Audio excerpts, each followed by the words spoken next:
Yo, what's going on, everyone? Welcome into another episode of Capturing the Game. It's the Game Within the Game podcast featuring me, your host, Desmond Jones, and my co-host. Y'all call him, after seeing his crib, newly built crib that he just got. He is now, in my eyes, Polo God, Juwan Stewart, as my co-host. So, but before we get into it, definitely want to remind the audience, thank you for all the subscribers and listeners that's out there. Also, one more reminder for our audience and listeners that Capturing the Game podcast is sponsored by Capture Sports Agency, where our CEO and founder is Sean Smith Jones. Now that we got the introductions and stuff out the way, gave a great title to my co-host, because he already know what it is. We have a legend in Fort Wayne, a legend in the building. Is Fort Wayne native. We always know we do it big for our Fort Wayne people, because that's where we're based out of. But he is the CEO of World Baseball Academy. He is no other than Caleb Kimmel. Caleb, how's it going, man? Hey, we appreciate you guys inviting us to come on the show. I've never been called a legend before, so that's very humbling, Desmond. So now we're excited to be here and share some of the insights of the World Baseball Academy. But again, appreciate what you guys do for our community, and again, your heart for athletes and looking at the bigger picture on how we can use sports for all the right reasons. So appreciate you guys. No, we definitely appreciate you, because we want to talk about it eventually, but what you do in the community for just the kids, man. I mean, so much. Like I wish, and like I said, we won't get into it eventually, but I wish that I had, some of the programs available to me that you're doing for the kids at over at World Baseball Academy. Like it means so much. Just seeing that, and just being, just having the kids is giving opportunity to play the game, and also just get opportunity just to be involved in some of the different programs that you guys offer. Yeah, no, we've been blessed with a unique story, but yeah, our passion is how do we use the game of baseball to develop young leaders that are going to impact our future. And so if we can leverage the platform of sports, like I said, for the right reasons, we're all about it. And yeah, we're fortunate how many kids we can now serve, and using a fun game like baseball to build relationships. We feel like, hey, that's a great platform, and excited about what's going on. Yes, yes, yes, absolutely. So let's go ahead and kick off this interview, man. So go ahead and tell the audience a little bit about yourself. Yeah, happy to do so. So yeah, I'm a homegrown Fort Wayne native, so I'm proud to be a part of the community. So I was born and raised here in Fort Wayne, went to Homestead High School, and growing up, Desmond, I was a basketball, baseball kid. So I think I like basketball a little bit more than baseball, and played football just a little bit. Got beat up in that, so I went back to baseball. But so I graduated from Homestead High School, and I was fortunate enough to get a college scholarship, both athletically and academically, to go to Valparaiso University. So I was a baseball player there, a shortstop. But part of my unique story is when I was 13, I think it was 13, we had a travel baseball team that I was on. My dad helped run a little baseball tournament as a fundraiser for our team, probably like pay for hotel rooms or something next weekend. The tournament went well, so we did it again the next summer. And in high school, then I started helping out with the tournaments a little bit. And then in college, when I was at Valpo, I was a marketing major. And so Desmond, we needed an internship for graduation. So my freshman summer, I kind of started running the baseball tournaments as just a little small business. Didn't really know exactly what I was doing, but that's what really kind of gave me the entrepreneur opportunity to grow a baseball program into something bigger. But it all kind of got started back with tournaments a long time ago. But along the way, I kind of transitioned from just being really passionate about baseball to being more passionate about youth development and kids and their heart, and trying to merge the two together. So I could go on and on. I'll let you kind of lead me. I could talk for hours in the World Baseball Academy history, but that's how I kind of got started, was being a baseball kid here in Fort Wayne. And there's a lot of people invested in me over time. And so we're excited about being able to invest in others. Okay, so let's break it down. Let's get deeper into it. Like, so how do you get kids to like the sport of baseball, or even want to play the sport of baseball? I mean, because baseball, if we're gonna be honest, is on that, not on the fun side of sports, Sure. as we call it. It's on more the, I gotta learn how to hit, I gotta learn how to field. I can't just hit up a ball and just go play basketball or throw a football around. So how do you get kids to truly invest in baseball? Yeah, no, it is. It's a game of failure too. I mean, it's not an individual sport where you can just go out and shoot baskets by yourself. And baseball is kind of hard to go I played by myself in the backyard. Imagine I was the pitcher, the hitter, and all those kind of things. But that's not as fun as having a buddy out there and playing. But yeah, I mean, it's one of those that we're all about mentoring young people. And so it's the relationship side. The game of baseball, well, like you said, it can be boring at times if you don't have the right mindset working with kids and keeping it upbeat, keeping it encouraging. So we do a lot of things and we introduce the game to kids where we know, hey, this might be their first touch with it. And it's all about energy. It's all about positivity, getting the kids out there, getting reps where, for me, I can't stand when you're in a line and 5 kids are waiting for a ground ball and one kid feels it and then goes to the back of the line. We're figuring out, hey, how do you engage kids? And we're fortunate. We work with Eric Wedge, a former Major League Baseball manager. And it was fun to see Eric. I mean, he was Major League Manager of the Year back in 2007 with the Indians. We ran camps with Eric. It was kind of fun because he came in with the mindset of like, hey, never should a kid just be standing around. We should always be active, engaged. I mean, this is somebody at the highest level of baseball coming in and shows how to do camps and clinics. So that's part of how we engage kids is how do we bring the energy with our staff? How do we make sure that baseball, it should be fun. It's naturally fun to hit a ball, run, throw. And so we want to make sure that wherever we do that we got the right ratios, we're bringing the energy. But when we do outreach camps and get kids just initially getting started with it, that's a big part of what we do is trying to make sure that the game is fun and encouraging kids. So with the World Baseball Academy, I've seen, or you served other countries. Like now, do the other countries have more of a, interest than like more of the American? Because I mean, Dominicans, like the Dominican Republic, Venezuelans that's their sport. Like baseball is their sport, like almost their first grown sport, really. But difference between like the countries, have you noticed that, or is that just a off the cuff type of thing? Yeah, no, I think you're spot on. I mean, it depends on which nation you're in. I mean, soccer still kind of dominates the world. Most places we go, soccer is the thing. Like, what's a baseball? But it depends on where we're at. Dominican's kind of unique because that's one of the few places in the world in terms of countries that baseball is the number one sport. So that is what kids grow up playing. But when we go to places like Bulgaria, Kenya, El Salvador, I can connect the dots on why we do those things. A lot of times we're introducing the sport or working with low-level development so that we can be a resource to them.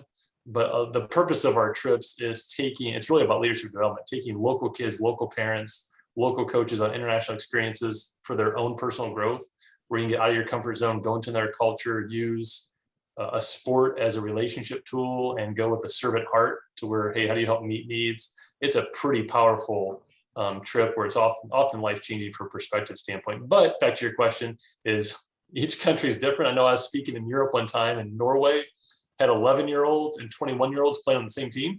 So they were just beginning to develop things, while Israel and I think Italy had pro leagues. So it was one of those that even in Europe, the Middle East, there's a wide discrepancy on nations that aren't too far apart from each other. But yeah, it's interesting on the international side. It's been eye-opening for that. But I can give you a little backstory if you guys want on connecting why we're called World Baseball Academy and of course international let's get side. into it. So yeah, so I mean, if we go into my story, this will probably help connect some of the dots. So going back to, I'm in college at Valparaiso University. I'm a mediocre to subpar Division I baseball player, so it was nothing amazing, but my body was falling apart on me as every year progressed. But so I was running these tournaments on the side, not realizing how much leadership and entrepreneur experience I'm getting. I'm running a small business while I'm in college during the summer. Never really looked at it that way. But when I graduated from Valpo, had to figure out what I want to do with my life. Pro baseball is not in the mix anymore in my head. And so I actually got a job with the host hotels of our tournaments, because when we have out of town guests coming in, they stay at hotels. So I knew some of the GMs, if that makes sense. And so when I graduated, they had a sales position open. I thought, hey, that sounds awesome. Like I'm going to be in the sports market, military market on the hotel side. At the time, it sounded fun. About 3 weeks into my job, I realized I'm talking about shower curtains and bedspreads, and no offense to the industry, just not what my passion is. And like I always joke, like I'll sleep on the floor if you want me to. I don't care where I sleep. So I'm probably not the best salesperson for hotel rooms. But what was neat, when I was in the hotel industry, I went on a sales call to this place called Tecumseh. It was an old beat up sports campus here in Fort Wayne. It's now the Ash Center. But I went on a sales call there because they did adult softball. So I went into this building thinking I'm going to sell them on hotel rooms. Didn't know this meeting's going to change my life, but I walked out of that meeting and I called my dad right away, who helped me run these tournaments. I said, hey, Dad, if we want to keep these tournaments going, we know we need a central hub. What about Tecumseh? And he had shared with me that he had looked at it years ago, they didn't call back for whatever reason, didn't quite work out. So I had just graduated college, Desmond and Juwan, and I'm living at home. My future wife is doing a long distance relationship in Cleveland. So I got nothing to lose, right? Living at home, having no overhead. So I jumped in as a young entrepreneur to be a tenant at what was called Kimmel at the time, and started running baseball tournaments at the outdoor campus here as old softball fields. And they had a big indoor complex that was old and beat up. I mean, it was pretty worn out, but started doing some baseball instruction inside. So that was kind of like my little business plan, was doing some baseball instruction, doing tournaments at this old beat up facility, thinking we're going to transform it one day. Had no idea, gentlemen, how hard that would be to raise money. But I was passionate about kids. Hopefully that makes sense. Like, I'm a tournament director. I'm running my own little small business. I'm starting to do instruction, but something happened. I started getting into this instruction thing, and I wasn't confident in just me doing instruction. So I started working with some minor league baseball players in the area that I knew, some college coaches that I knew, some former pro guys. I kind of known them from running tournaments, but I started bringing them in. But I started noticing, guys, that all these kids are like looking up to me. Like, they're hanging on like every word I have to say. I'm like, I'm just this college kid just doing something I'm passionate about. But I started realizing, like, man, my influence matters. And from a faith perspective, I started when I was 23 with what's called Between the Lines. So that was my LLC at the time, my own company. And by about the age of 25, after doing instruction, having these kids kind of like look up to me, I started really questioning. The big question for me was like, what am I leading for? Like, is it just for me? Is it ego? Is it pride? Is it money? Like, what's my purpose? And I always grown up in church. I always believed there was a God, but I had a lot of doubts in the Bible, the validity of it, all those kind of things. I'm pretty analytical. And so the age of 25, I started really questioning and pursuing, I should say just questioning, I started pursuing those answers from a faith standpoint. And Case for Christ was huge for me by Lee Strobel. I'm analytical, but about the age of 25, God started really kind of pouring in my heart, kind of changing my heart, looking at, hey, what can I use baseball for more than just skill development? Not that that's a bad thing for skill development, but how do I look at the bigger picture? So you want to come back. At the age of 25, I started asking these big questions. And my pastor at the time encourages me to get involved in a mission trip to El Salvador. So in 2006, I went on a mission trip with our high school group. But also in my life, I had met this guy named Steve Sotier. Can I tell another story? Sorry, it's okay if I tell our story? Oh, go ahead. Yeah, so part of this, what's going on is like, okay, I'm doing this baseball thing, right? And I'm starting to get some traction. Kids are looking up to me from a faith standpoint. I'm kind of getting I'm getting challenged on what am I leading for? Meanwhile, in my life, I'm running a baseball camp with my buddy, Rob Bowen. He went to Homestead. Me and Rob graduated together from Homestead in 99. And I went to Valpo. I graduated, so I started doing my own thing. But he had moved up the ranks to minor league baseball. He got drafted out of college by the Twins in the second round. So he had just gotten called up to the Minnesota Twins level, MLB level, as I started doing this entrepreneur thing. So I'm all excited, guys. I'm running the Rob Bowen baseball camp. I bring my buddy into town. Now, mind you, if Rob is listening, he was a no-name pro player at the time, but I'm all excited. My buddy Rob's playing pro baseball. We're going to do Rob Bowen camp. And my T-shirt guy, Rodenbeck over at Sports Center Southwest, had said, hey, you should go talk to this Steve Sotier guy to promote the Rob Bowen baseball camp. I didn't know who Steve Sotier was, but Steve was the middle school director for Woodside and Summit that feed into Homestead, the two middle schools that me and Rob went to. So I'm thinking, as an entrepreneur, right, I'm going to be able to promote the camp to the area where everybody knows Rob. I'm all excited about that. Okay, so I go in to talk to this Steve Sotier guy. I'm talking about Rob Bowen baseball camp. And Steve, he's very humble. He's all excited for me. He's like, oh, yeah, we'll get you guys in here. You can talk at lunchtime. We'll hand out flyers. I'm all excited to promote this camp. Then I turn to Steve and I say, Steve, I hear you have a baseball background. Very humbly. Didn't know what his baseball background was. And he very kindly, sincerely says, oh, yeah, I played ball at Midland in Cincinnati. It's a good travel organization. I'm thinking, okay, great. Then he says, I coached at Georgia Southern, a D1 school. I'm thinking, oh, that's fine. No big, I'm dealing with D1 coaches. No big deal.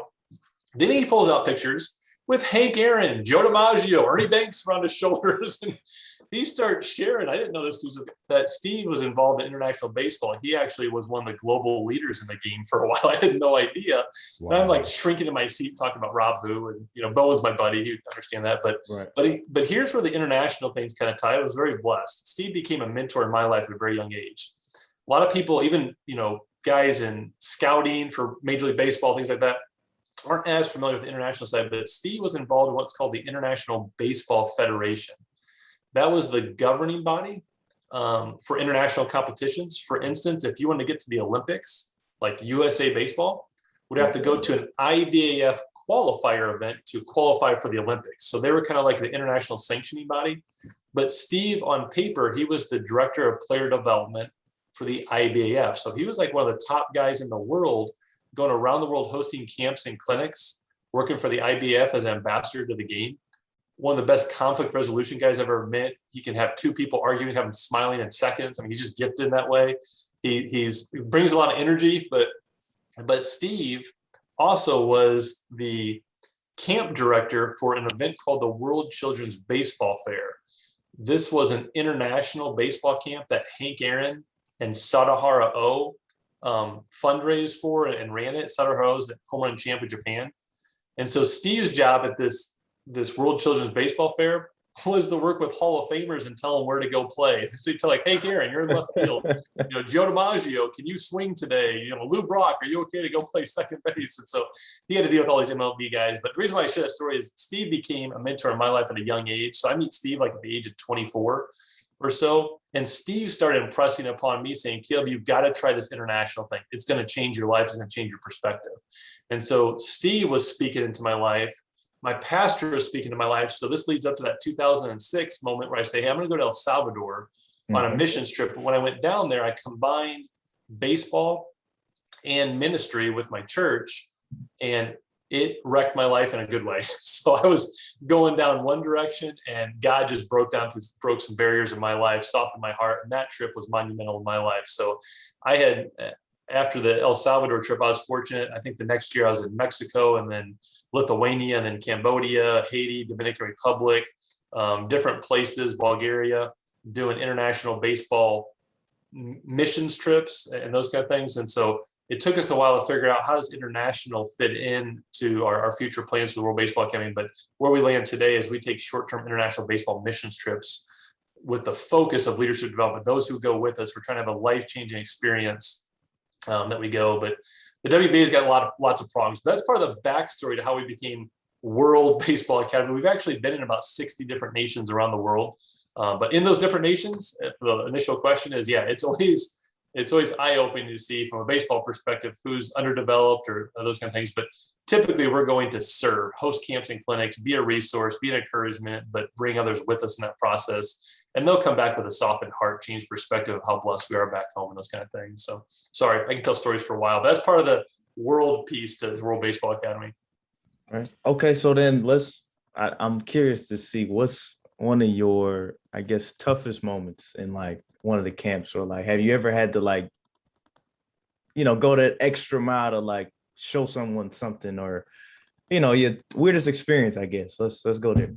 Yeah, on the international side, we've had lots of interesting experiences on that for sure. I mean, just as I love the international trips. I've gone on an international trip every year up to COVID, where we just, wasn't wise to be traveling, those kind of things. But they've been a life-changing perspective for me. I have personal friends in all sorts of different countries now, that some live in tin shacks, some live in mud huts, those kind of things, where it's like, man, we have dear friends that it can give you perspective on what really matters. And it's hard back here in the culture of the US, where we have a lot.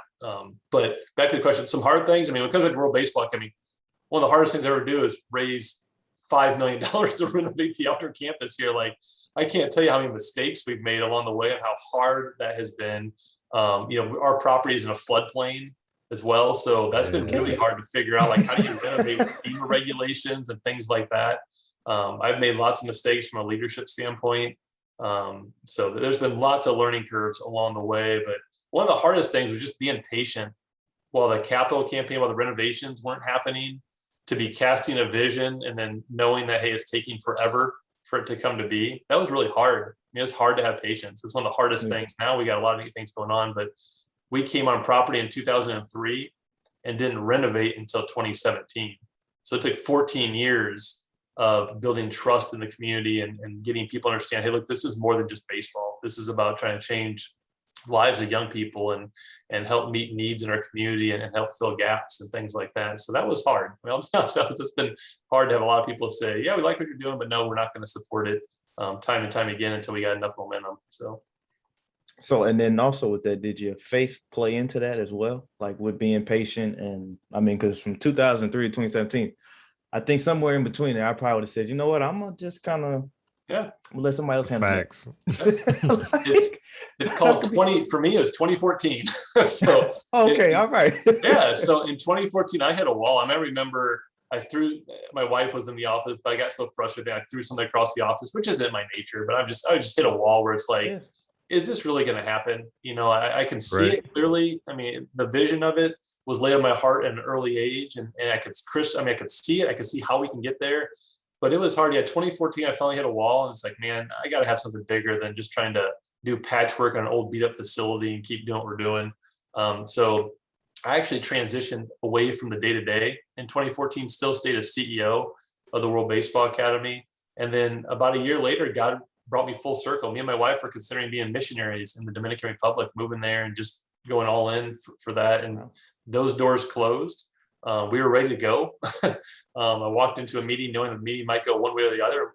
The doors happened to close clearly.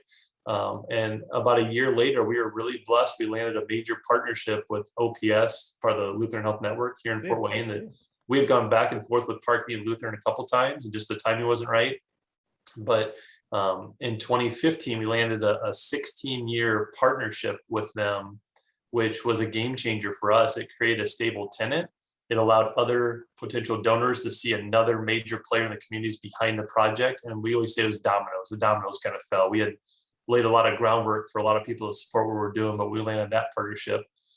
So yeah, from a faith standpoint, when God brought me full circle back in and resourced us up, got us prepared for the direction we had talked about going with more resources, I felt like we were better prepared to be a good steward of it after being patient. But yeah, faith played a big part in that, to say, all right, God, this is your plan. I mean, it's pretty clear that there's been a lot of things happen along the way. So yeah, faith's been a part of it. How we got the whole property was an amazing part of it too. I mean, the long story short, Tim and Libby Ash, who didn't know us, helped us acquire the property for $1 through an in-kind contribution. That was what Tim and Libby would say was a God thing, because we brought Tim in and kind of shared with him our vision. He didn't know us at all. He left that meeting knowing like we don't own the place. He's probably like, yeah, good luck with that, guys. And he came back 2 weeks later and said, you won't believe what happened. The owners of this campus offered to buy his building, and a year later, he helped figure out how to get it to us for $1. So it's been a big deal on the way. Wow. Wow, that dollar needs to be framed somewhere. I got it somewhere over here framed. Absolutely. That's just one of those moments, like it's just a reminder of how much faith can carry someone, or how much faith plays a part of every story that we're a part of. So yeah, that's awesome just to hear and to know the story and background behind the World Baseball Academy, and also just some of the background about you, just because a lot of people don't know none of those stories about what happened. And and that's part of the thing that we do on Capturing the Game, is just capture those stories, just get the background stories behind just some of the people that has gone through tremendous things in their life, or just their experience, and just pass it on to our audience, pass it on to our listeners, especially the people that are looking to pursue that are be the next future CEO, or just the next future leaders. So everything. So don't be afraid to hesitate to share your story, especially on our platform, because we love to hear the stories, because we love to just ask questions about it. Especially the ups and the downs, because I mean that's right. That's what makes the good pieces of a story. Because people don't think about the hard days, or the days where you want to quit. Like they just think, oh, they just got to the top and that was it. Like no, it took patience, it took faith, it took all that to get to that level. Like that's the stuff that people don't know and people don't think about when it comes down to it. So we have our core character values that we try to infuse in all of our programs, and one of them we always joke is perseverance. And so we've had to kind of exemplify perseverance through this process of personal growth, through the process of organizational growth. But I also know, I'll take just a second too, I know a lot of viewers, when they hear World Baseball Academy, they don't know exactly what we do. And so again, the World Baseball Academy, we're a homegrown grassroots nonprofit. We own and operate the Ash Center sports facility. And our whole vision is about developing leaders, really using this platform of baseball to develop young leaders who could be difference makers in our world. But we call it our 4 T's of impact. a lot of people know us for our tournaments, with the renovated facilities and things. We run a lot of tournaments, and that's great. We've been able to be an economic resource to the community by bringing out-of-town guests into Fort Wayne. But I'm really excited about our tournaments because we have an internship program with like 25 plus universities now that are allowing kids to get involved and see what it takes to pull off a first class event, because we run like 35 events during the summer. With every tournament's a 3 to 4 day event. It takes a lot of time, energy, and effort. And so I'm excited about not just the growth of tournaments, but the growth of young people getting involved with that and kind of help bring them through that process of what excellence looks like in event planning. So we have the tournament piece, and then we're kind of unique, gentlemen, that we own the Ash Center campus. We have beautiful brand new fields that are 100% donor funded, but we don't have our own teams. So because we don't have our own baseball teams, our job is to use those fields as a good steward to help meet the needs in our community. And so we have little league games, travel games, high schools, colleges, we work with pretty much everybody in the community to be able to utilize those fields. Weekends are usually tournaments, midweek are usually local teams. But we really feel humbled that the community has entrusted us with that responsibility. And so we want to get a wide range of usage out of that. And then we also do trips, which we kind of touched on and kind of gave a little bit of backstory on that. The other T is training. So we've done, traditional baseball instruction, and we have nothing that's amazing on the instruction side. I think we have good instruction that goes on, but that's a dime a dozen. They're all over the place with academies, things like that. But we do personal instruction, small group training, try to bring the energy like we talked about when we run camps. But the other side of the training is something, Desmond, you'd be a little more familiar with being at the Dinner of the Diamond event. But the other training is what we call the On Deck Initiative. And so this is where I think we kind of become a more special resource in our community for the World Baseball Academy. But back in 2010, along this timeline, so I had started going international on some of these trips. It was changing my life. I mean, like I said, I was in El Salvador in 2006. And then I remember going to, I think it was Lithuania and Mexico, like back-to-back weeks. In 2007, I'm in Cambodia in 2008, back in El Salvador in 2009, 2010. But I had a burden placed on my heart, like, okay, what can we do in our own backyard? Like, we don't have to travel halfway around the world to meet, needs of underserved kids. Like, we have kids in our own community that might be falling through the cracks. And so I didn't know where to take it, gentlemen. Like, I just had this burden. I didn't know what to do. So we contacted the Boys and Girls Club back in 2010. Amos Norman, I love Amos, good friend of mine now. He's a board member of ours. If you see him, make fun of him for me. So, but we reached out to Amos. He's at the Boys and Girls Club underneath Joe Jordan's leadership, and Joe's awesome as well. I said, Amos, we want to do something. We don't know what. And so we did a summer camp with the Boys and Girls Club back in 2010, again, as a way to say, hey, how do we have an outreach that meets the needs of kids locally and helps just encourage kids that might not have as many opportunities. And that worked so well. We did it again the next summer. And what that turned into was us saying, okay, we recognize there's more needs out there than we realize. We just hadn't recognized it yet. And so at the time, we were trying to renovate the outdoor campus. So, gentlemen, like, all of our energy was going to a capital campaign. We're a young nonprofit trying to figure things out. We didn't have a lot of supporters at the time, but all of our energy is trying to renovate the campus. And all we had for programming support was this one event that we were running. It's now turned into Dinner on the Diamond, but it started as like a small little fundraiser. But when we launched that allowed us to create a year-round program for kids. That were, a lot of kids we were trying to serve were single parent situations, economically disadvantaged. One young man had both parents in jail. And we just wanted to mentor kids that just had a tough go of it. Mind you, we could care less how good they were at baseball. That wasn't a factor at all. I mean, some kids, they had to like baseball to some degree. But that year-round mentoring program really spurred on some depth of impact on leadership development with some kids. And you fast forward to today, the On Deck Initiative now has grown to where we serve over 1,000 kids. We have year-round mentoring programs. We have summer camps with the Boys and Girls Club that's now called Badges for Baseball, trying to unite urban youth and police officers in the same environment. We have STEM education. We're going into the schools, trying to get kids excited about future career paths, using a sport as a way to have them understand that you might be able to have a career inside sports, even if you don't play. We're starting to do things on the adaptive services with Special Olympics, Turnstone, YMCA, alternative baseball. And so we've been able to just exponentially, it feels like, grow this outreach side using baseball as a conduit to reach all kids. And that's one of our passionate things. And to be blunt, serious athletes, they have a lot of opportunities already. I mean, I don't care what sport it is, a serious athlete's going to get the attention. That doesn't mean there's always a positive influence. There's a lot of negative influence out there, but we try to turn a corner and say, how do we reach all kids, through the platform baseball, softball? So that's part of our story as well. So we've got now the On Deck initiative becoming more well known. And so, yes, we reach the serious teams through tournaments and through rentals, but in the training, the serious athletes, yes, we can serve them. But then there's this whole array of services on the On Deck side that I'm really proud that we're continuing to move forward. So we got a lot going on. No, it's good to have a lot going on because it shows growth, especially from where you started, day one, especially just going back to the whole 2014 story. But one thing that excites me about everything that you say was, the programs for everybody. It's not just limited to like the cream of the crop people, but just for anyone. And that means so much because just some of the kids, the only thing that they ask for is just an opportunity, you know, and just having an opportunity means a lot. Just being exposure. Both me and Juwan, we're both in a STEM field. So like I'm an engineer. Juwan was in IT, but you also got a nice solid background in technology and networking. And so one of the things that I love to hear is just being able to go into school and talk about STEM because that's just one of my passions at heart. I love it. I mean, I'm kind of like a little science dork myself. So I love the analytical side. And baseball, we had an aha moment because baseball lends itself to that with whether it be the stats behind the game. When you start explaining the why of any sport, it's a physics lesson.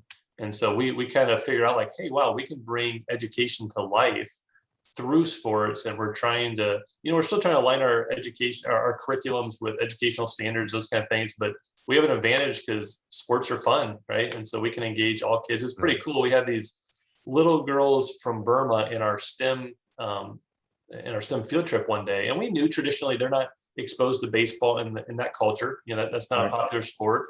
And being a female statistically isn't as engaged. And what we loved is we went to the classroom and we did 3 STEM lessons and followed up with a field trip. And we had some core character values that we did. And these little girls, they came out and it just proved it true that at the age of 4th grade, it was still fun to run, to hit a ball, and to throw. And then one of these little girls got the leadership award for respect, and she came and got her award. She's crying, and it was awesome. I'm like, this is so cool. If we can reach all kids through baseball being creative, like that's what we're all about. So that was a neat, warm fuzzy for me to be like, hey, I think we got something special here, all through STEM. So we've got a lot of wins along the way. A lot of hardships though too to overcome. So. Absolutely. You about to say something wrong? No, I mean, no, I wasn't. I got a question, but it's all good. Go ahead. Because I got a question too. Well, you go first. Okay, so speaking of analytics, I wanted to get your opinion on, how you think analytics today is affecting the game of baseball.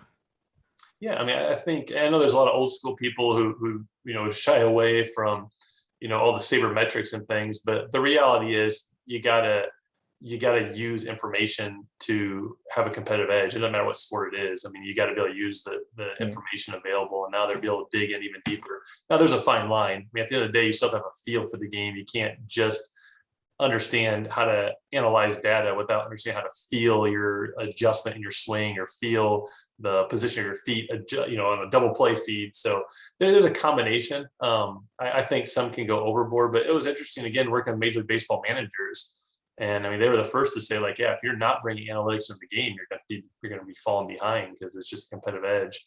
But at the younger age brackets, we don't get heavy into launch angles and things like that. Like the kids still need to learn, like, hey, how do you see the ball and swing hard and need the encouragement. But we have been able to add like a hit track system, which has a simulator, which is fun because it engages kids. It gives you instant feedback. I'm all about feedback on, if you can get feedback on your swing or your throw, it's going to help you progress if you can get something like that. So it's a fine, happy balance. But at the more serious levels, yeah, you got to integrate it or you're going to be missing out on some competitive advantages. Right. So you had hinted on earlier when you were talking about Little League games. And I guess, did you watch Little League this year? And have you had any players kind of come through that the World Basketball, geez, okay. World Baseball Academy. Basketball too. Jeez, I don't know what that even. That just you got a hoop in your background. I know, but that just I don't know. It rolled off wrong. But the World Baseball Academy. Have you had any players from like the Little League that you've seen maybe on ESPN? Like, have they come through your any of your camps or anything like that? Yeah, no, it's a good question. I mean, from a Little League standpoint too, I played Little League, love Little League. I still coach Little League. My kids are involved. Yeah. I mean, at some age, they're going to break off and get more competitive. It's unfortunately just a culture win for all sports. That's a whole nother conversation of travel ball versus Little League, those kind of things. But yeah, the way we operate, we may not have the more talented kids get retained in our training programs. They might come through when they're younger, but then they might end up at academy, which is perfectly fine because all the academies get involved in our tournaments. But yeah, almost every kid in Fort Wayne probably comes through a World Baseball Academy program or facility at some point in time, at varying degrees. But yeah, we've had some kids like Matt Whistler. He pitched for the Braves. He was in a training program for a while. But the kids like Van Meter, Kiermaier, Zach McKinstry, we would never take credit like, hey, we developed those guys, but all those guys have come through for different programs, whether it be the wedge camps in the past or tournaments, things like that. So it's been fun. I mean, I was blessed to grow up with Rob Bowen, one of my best friends, ended up playing professional baseball at the MLB level. So it was fun to watch somebody progress who I knew through the ranks and kind of see what it took. But yeah, so we've had lots of fun success stories of kids being in tournaments, things like that, or in structural programs, and then grow up. The credit goes to them because they had to put in the ridiculous amount of time to get there, obviously. But it's been fun to watch them progress. I get most excited when I see the pro athletes, using the platform for the right reasons. Like I didn't know Curtis Granderson well. I played against him when he was at UIC. He's probably the best player I ever played against. And again, I don't know him personally, but to watch what Curtis does in his community around the nation, he's been a player internationally with things. Like I love seeing that as well. Yeah, I mean, it's like guys who get it, who can leverage that platform for all the right reasons. That's really fun to see. Yeah, I've always heard stories about him and just all the work that he's done. Yeah. It phenomenal dude for sure. I'm going, so question, have you had because of the nature of the game now with people being more animated when they're hitting home runs and with the bat flips, are you starting to get more kids that want to do more bat flips or just anything different just because of the things that you see on TV? So I would be like an old school guy in that area, so I'm okay with data analytics, but man, I don't know if I get excited about bat flips and show up other teams. Man, I'm more about like, hey, show respect to your opponents. So like, I get it. That rubs me the wrong way. Like if you're on my team, I probably wouldn't be too excited about seeing that, but I get it. I mean, I get that, it's also Major League Baseball. Sorry, guys, it's a business, right? I mean, I know enough executives. I don't know them personally, but I know how the operations works to where it's like, hey, they're trying to engage fans and those kind of things. So at the end of the day, it's a big billion-dollar business, and that probably is a good thing for that. I don't know. So me personally, not a big fan, but I get it. So it's a fair question, though. Yeah, I just had to ask because I don't know. Like I'm a fan of it just because like I'm a fan of the seeing the emotions. Like I get it. Sure. Like don't be over the top. Like some people they throw their bat all the way up to the ceiling about time they rounded first base. The bat finally hit the ground. It's that fine line on like what's just hey, I'm excited. Game winning home run, absolutely. Versus what's showing up in their team. That's a gray area, so who knows? But I tell you so I get it. Okay, so let me ask this. Since I had a conversation with somebody about this. I think it was my dad, actually. We had a conversation about the unwritten rules of baseball. Sure. Okay. I didn't realize that there's like 100, like there's a dedicated like book for the unwritten rules of baseball. So like with kids, do you have to tell kids like, hey, you can't be, this is unwritten rule. Like, please don't do that ever. Don't ever do that. No, there's a lot of unwritten rules. Yeah, it's in context to like you can do this, then this point, can't do this at this point, and so I mean, I don't get too hung up on that, but I guess I don't have to talk to kids specifically about hey, these are the unwritten rules. They learn from us like here's the expectation, here's not the expectation. So I guess they absorb those unwritten rules through feedback from the coaches and different things. So but yeah, it does. It's the game of baseball for every reason has a lot of underlying respect rules that you just need to learn through osmosis or getting yelled at or something. I don't know. Yeah. Because like I was watching, it was I think it was Fernando Tatis for the Padres, and I think he had like either admired one of his home runs and I seen the pitcher, kind of say, "Get going, move, keep going," like and I'm like, "What's? I don't understand." And then I look, I was like, "Oh, that's an unwritten rule." And sometimes Ooh. in defense of the hitter, the pitcher should realize, like, hey, you just gave up a huge bomb, so you need to swallow your pride and move on. So, Yeah, and like, so there's always two sides of it. It's such a fine line on what's too much and when do you. It depends on the pitcher too. So. yeah, like it's interesting because like you see both sides. You got teams like even some of the old school managers, like yeah, if you break the rule, like I'm sorry, they gotta bean you. They got to. It's just what it is. That's the rule. Like it's like you okay with this? Like that's your player. Like wait, no. Yeah, no, I get it. Like even with my own kid, he does something, and then somebody throws it. I was like, hey, sorry, dude. Like that's me kind of being old school and some of the old unwritten rules. So, like, that's funny. I had I played baseball in college for about 2 years.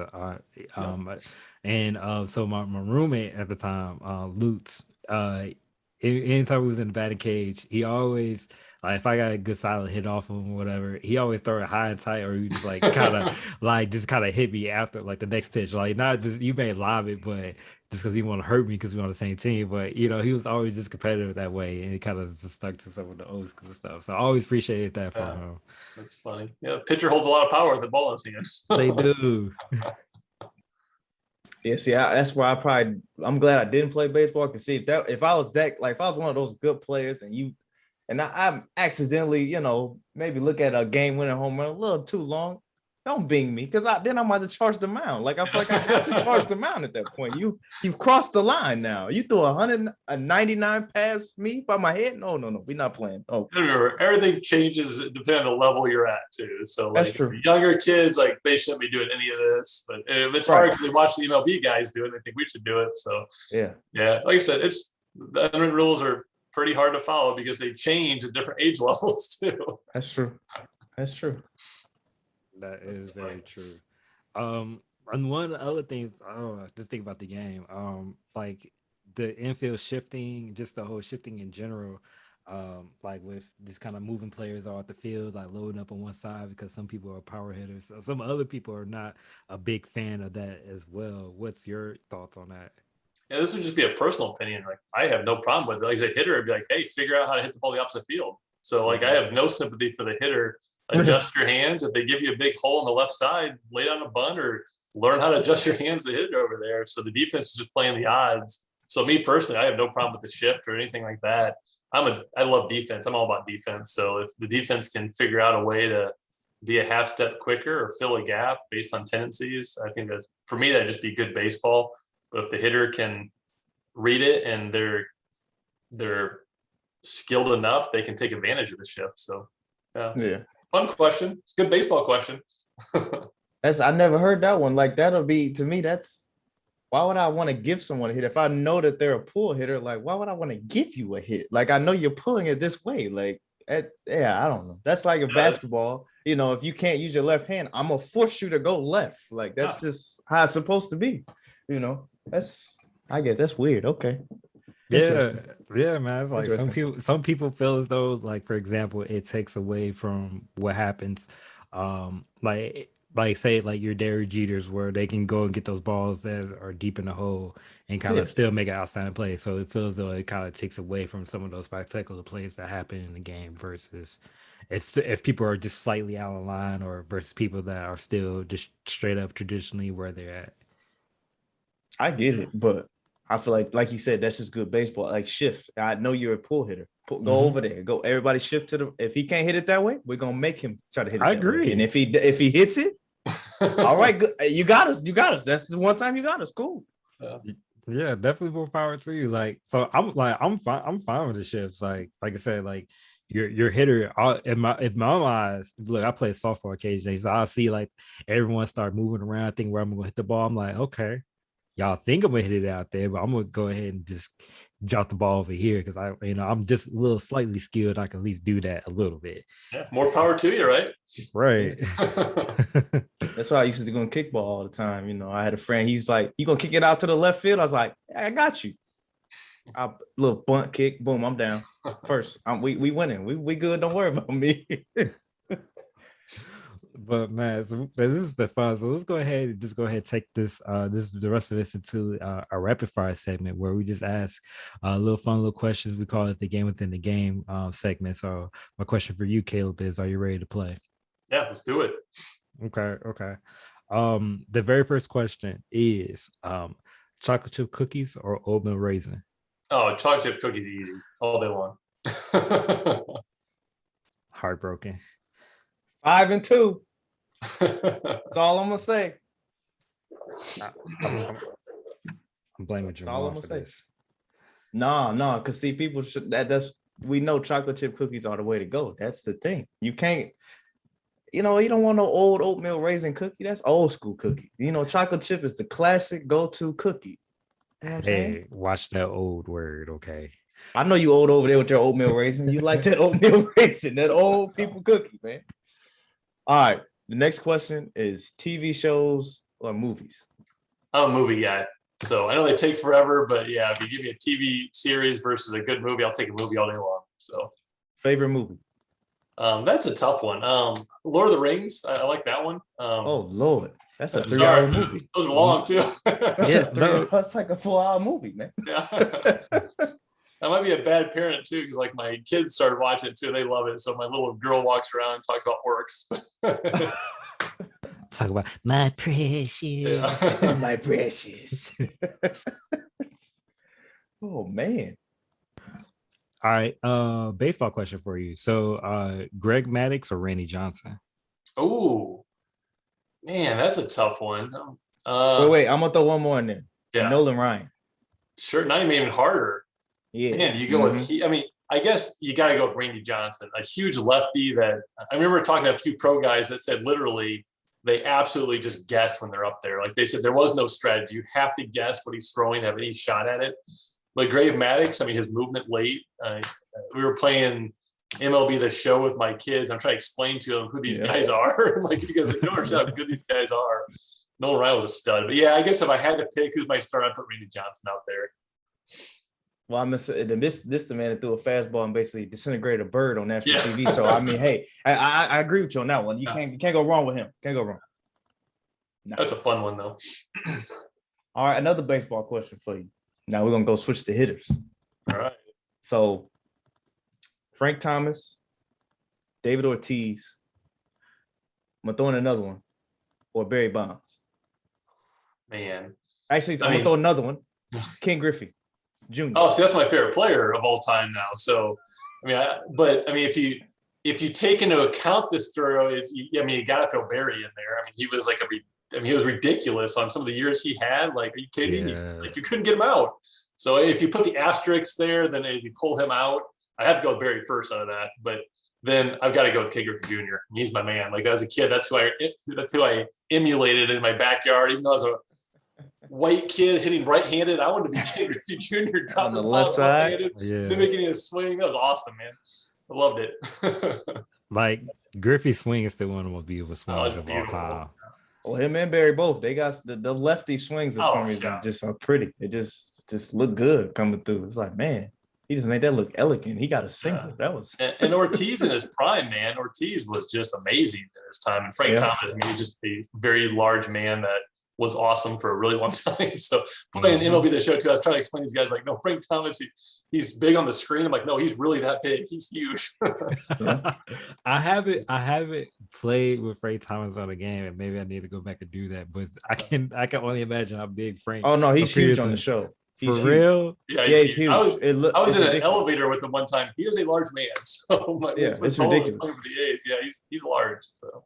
Like, I play the show as well, but like looking at, I play on the fisheye angle, but he didn't fit in the screen. Like every other player kind of fits in the screen. He doesn't fit. And I'm on a big TV. He still doesn't fit. Like, he's a big man. He's huge. Yeah, that's ridiculous. Funny. I like the guys you selected. That was fun. Of course. So now this one's going to be a little bit more open, a little bit more freedom, and we're going to tell you to build your ultimate team. So like the whole team? Like so catcher to starting pitcher to first base. Oh yeah, let's do that all the way through. Oh man. So I guess starting catcher, I'd go with Pudge Rodriguez. I'm thinking defense. I'll come back to third, I guess. Shortstop, I'm gonna go with Jeter just because he's a stud. The captain. Yep. Second base. Oh man, you guys made this hard. I always hear amazing things about Joe Morgan, so I'm gonna stick Joe at second. I was gonna say Joe Morgan. He's old school. I didn't see him play, but everything I hear was flat out amazing. Outfield, you got to go with Griffey. Put him in center. Put Bonds in left. Put Vladimir Guerrero in right. Ooh. Yeah. Oh, I love watching Vladimir Guerrero. Vlad. That's an interesting pick. Coming back to first base. Oh, man. Let's stick Frank Thomas over there. Let's have Ortiz DH. And then on the mound, we'll go Randy Johnson. Coming back to third base. Let's go A-Rod. Put A-Rod at third. So there you go. There's my team. That's a solid team, man. Solid team for sure. Got great hitting, great speed. Yeah. You know, because Joe Morgan was fast, as they said back in the day. You got DJ who was fast. Griffey was fast in his own right. You know, Pudge was throw you out in the heartbeat. Like you ain't stealing on him. So yeah, okay. That's a good team. Didn't pull in as many old timers though. I mean, you go Mickey Mantle, Lou Gehrig, all those kind of guys, but yeah. True that. So let me ask you this: so if you can go, in pro in any sport besides baseball, what would it be? Oh, I've been basketball. Like I love playing basketball. Is my favorite sport growing up, and I played up to a little bit in high school and things like that. But yeah, so I've been basketball. I love playing basketball. All right, so who's your favorite basketball team? Jordan. I mean, I grew up in that era. I'm giving you my era, like all those guys I picked all from that, like the early '90s era. So, but yeah, I know Jordan was just amazing. That's the guy who I always pretended to be in the backyard playing basketball on the concrete pad. And Tim Hardaway. I love Hardaway's crossover. So Tim Hardaway crossover deserves more credit than it should get. Like his crossover is nasty. Yeah, I guess I just never seen him cross over too many times, but I guess it had to be decent if he was. I mean, he was a short guy too, so I mean, yeah, I guess it makes sense. Yeah, no, he wasn't he was an all-star for a while, but like I grew up. Yeah, for some reason, a certain age bracket, like he stuck out to me. I always want to be like Tim Hardaway. All right. So wait, so you a Bulls fan or you more of a? I was probably a fair weather fan, so yeah, I love watching the Bulls when they're winning. So anybody. I think I like Hardaway when the Warriors were good or something. So I was a Cubs fan, grew up as a kid though, so they stunk. I still cheered for them. So makes sense. It's an oof. Because I was a Sox fan. Look, so like because I'm originally from South Holland, which is a suburb of Chicago. Yeah, sure. And so I always grew up just rooting for the Sox. My grandfather, who I never met, he was a Cubs fan, or for what I've been told, and also he was also a Mets fan. So that's why I got both these banners. Background. Yeah. So just I want to pass. Pay respects to my grandfather, and also just keep it home with the White Sox. So just no. I ain't gonna say nothing about your team. We're gonna get to the next question. We're gonna get to the next one. Go to the next question. That's fair. What is your favorite sports moment that you have ever seen or witnessed? I've ever seen it. Those would be two different things. Like playing wise, I mean, I didn't have some amazing career at all, but I did hit a home run against Southern Utah when I was at Valpo, and that helped us win the game to get us into the conference tournament. So like from a playing standpoint, that was cool. I always focus on defense. So I had a couple of defensive plays that stand out in my mind that like were diving plays or things like that. That was kind of fun. Watching though, I remember watching Joe Carter hit the walk-off home run with the Blue Jays back, I think in '93. I was 13 at the time. And so I remember watching the World Series and he hit that home run, and like that was a big deal. Because you'd always seen the like I guess the heroes from a long time ago hitting them out to end the World Series, those kind of things. But that's one that stands out to me as a kid. Like actually watching it on TV right then, that was pretty cool. And then I happened to go to a game in Baltimore, and Cal Ripken Jr. was like my hero growing up a little bit too, as a shortstop, and he hit a home run when I was there at that game. So that was kind of cool as well. Now we work with Cal Ripken Jr., so that's kind of cool that because we have a relationship with Cal Ripken Senior Foundation. So that those are kind of things that stand out to me. Lots of moments, obviously, in sports. Sports has been a huge part of my life, and so, but those are things that quickly when you say that's what comes to mind. So, no, those are all good, excellent choices. So, switching gears a little bit out of sports. Favorite pair of shoes. Favorite pair of shoes. Gosh, I don't know if I really care about my shoes that much, but definitely, That's okay. I guess. I got some Under Armour tennis shoes that are real comfortable. So those would be my favorite ones. I'd much rather throw on some tennis shoes than get dressed up and look pretty and those kind of things, which I have to do sometimes on business meetings. But I always like just wearing tennis shoes and being comfortable. Hey, comfort is key to everything. So sometimes I say I don't care about being what it looks like. I just want to be comfortable. Yeah, Makes sense. Can't be mad at that. All right. So the next one. If you could be a hype man for any artist, who would it be? A what man? A hype man. You know, like hype man. I thought you said height, like how tall am I? Like, no. Hype man. Hype. Yeah. Yeah. See, like my wife she'd be laughing out loud at this because, like, when it comes to music, man, it's just I don't understand. I can't follow tunes and things like that at all. But I mean, I appreciate music on that level, but I listen to a lot of Christian music, so like Mercy Me, I love them, Casting Crowns, those kind of guys, Jeremy Camp, that kind of stuff comes to mind. Like Casting Crowns for a while, like I really like following them, so I'd be hyping them up for sure. But like we'll play a game on the radio sometimes just for if I want to make my wife laugh, we'll just put on a scan, wait for a song to come up, and then she'll wait for me to guess who it is. She thinks it's hysterical because like that is not my strength. I can get even with her talking sports, but when it comes to music. She always laughs at me because I can't carry a tune. And then our church is kind of fun. We have a lot of Sweetwater sound people at our church. They're phenomenal guys. Like their background in music is just amazing. So I appreciate what they do, but like, I don't get it. I can't hear it. I don't. So.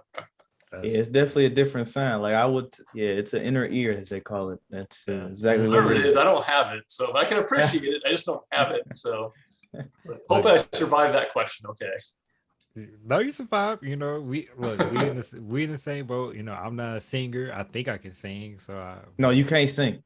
Right, well, sure, you can do better than me, man. So I don't know. Probably not. We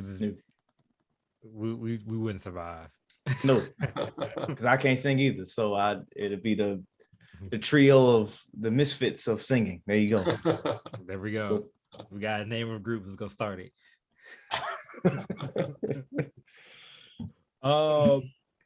So since I know you watch movies and you're into Lord of the Rings, I'm curious if you have any of your top 5 Marvel characters. So the Marvel characters, I don't know if I got into that as much. Okay. Like the Superman, Batman, all those kind of things. I don't know if I watched those as much, but like the Lord of the Rings, Hunger Games, like that kind of stuff was fun for me. But now other movies, like turning back to sports, like Field of Dreams, you think that's like the game they played.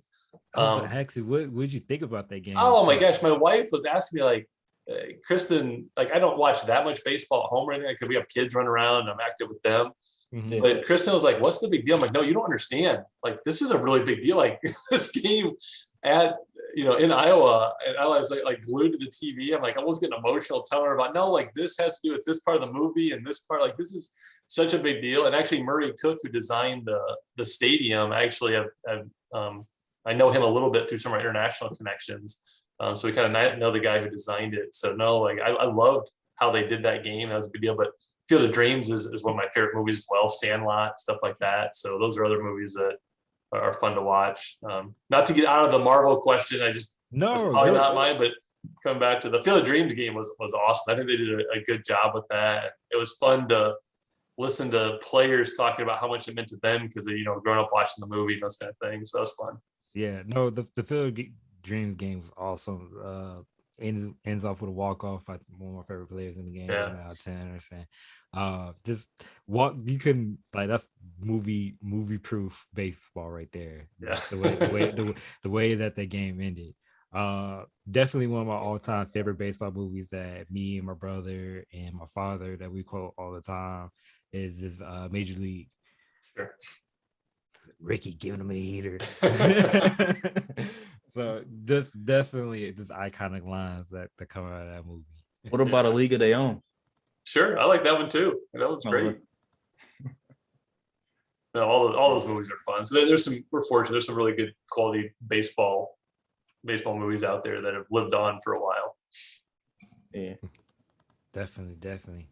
Well, that concludes the game within the game segment of our podcast. So one final question before we let you off the hook is, where can people follow you and keep up with your career and just get a hold or catch up with everything that you have going on in your career and your day-to-day activities?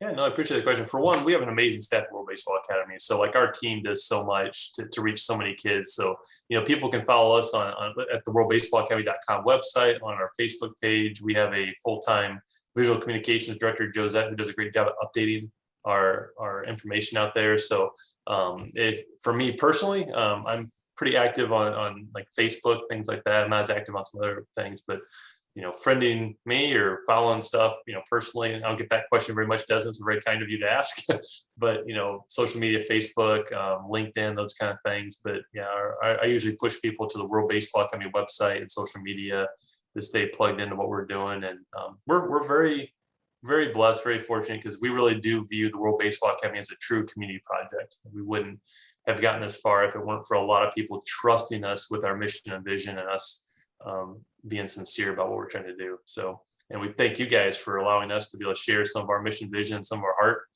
with you guys as viewers. So it means a lot to us. Yeah, thank you. You mean a lot to a lot of people, including myself right now, and also just the community as well. So again, thank you for everything that you do for the kids, most importantly, and just for the community as well. Appreciate you guys, man. Thanks a lot for the opportunity. Yep. So real quick, so again, for all listeners and followers and subscribers out there, you can go ahead and follow us on Twitter. That's CTG_podcast. On Instagram, it is capturing_the_game_pod. On Facebook, it is capturing the game, and also on YouTube, our YouTube channel is capturing the game podcast. So again, Caleb, thank you so much for hopping on. But yeah, that's a wrap, fellas. It's fun. Thank you, guys.